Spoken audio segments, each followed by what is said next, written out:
अस्सलाम वालेकुम। एक चीनी बुढ़िया के घर में पानी के लिए दो मटके थे, जिन्हें वो रोज़ाना एक लकड़ी पर बांध कर अपने कंधे पर रखती और नहर से पानी भरकर लाती। इन दो मटकों में से एक तो ठीक था, मगर दूसरा कुछ टूटा हुआ।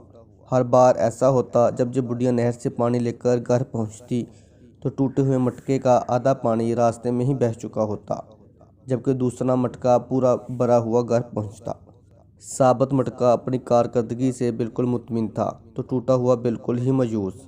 हत्ता कि वो तो अपनी ज़ात से भी नफरत करने लगा था कि आखिर क्यों कर वो अपने फ़राइज़ को इस अंदाज में पूरा नहीं कर पाता जिसकी तवक्का उससे की जाती है। और फिर मुसलसल 2 सालों तक नाकामी की तलखी और करवाहट लिए टूटे हुए गले ने एक दिन उस औरत से कहा, मैं अपनी इस मजूरी की वजह से शर्मिंदा हूँ कि जो पानी तुम इतनी मुशक्क़त से भरकर इतनी दूर से लाती हो, इसमें से काफ़ी सारा सिर्फ मेरा टूटा हुआ होने की वजह से घर पहुँचते पहुँचते रास्ते में ही गिर जाता है।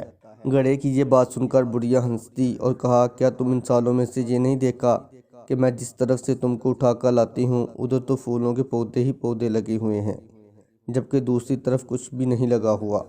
मुझे इस पानी का पूरा पता है जो तुम्हारा टूटा होने की वजह से गिरता है, इसलिए तो मैंने नहर से लेकर अपने घर तक के रास्ते में फूलों के बीज बो दिए थे, ताकि मेरे घर आने तक वो रोज़ाना इस पानी से सैराब होते रहा करें।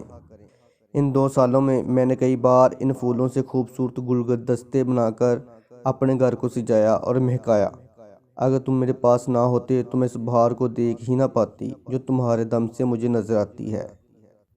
याद रखिए कि हम में से हर शख्स में कोई ना कोई खामी है, लेकिन हमारी यही खामियां, मजबूरियां और ऐसा टूटा हुआ होना एक दूसरे के लिए अजीब और पुरतसीर किस्म के तल्लुकात बनाता है। हम पर वाजिब है कि हम एक दूसरे को इनकी खामियों के साथ ही कबूल करें। हमें एक दूसरे की इन खूबियों को उजागर करना है जो अपनी खामियों और मजबूरियों की खजालत के बोझ में दबकर नहीं दिखा पाते। मज़दूर भी मुआशरे का हिस्सा होते हैं और अपनी मजदूरी के साथ ही इस मुआशरे के लिए मुफीद किरदार अदा कर सकते हैं। जी हाँ, हम सब में कोई ना कोई ऐब है। फिर क्यों ना हम अपने इन ऐबों के साथ एक दूसरे की खामियों और खूबियों को मिलाकर अपनी अपनी ज़िंदगियों से भरपूर लुत्फ़ उठाएँ।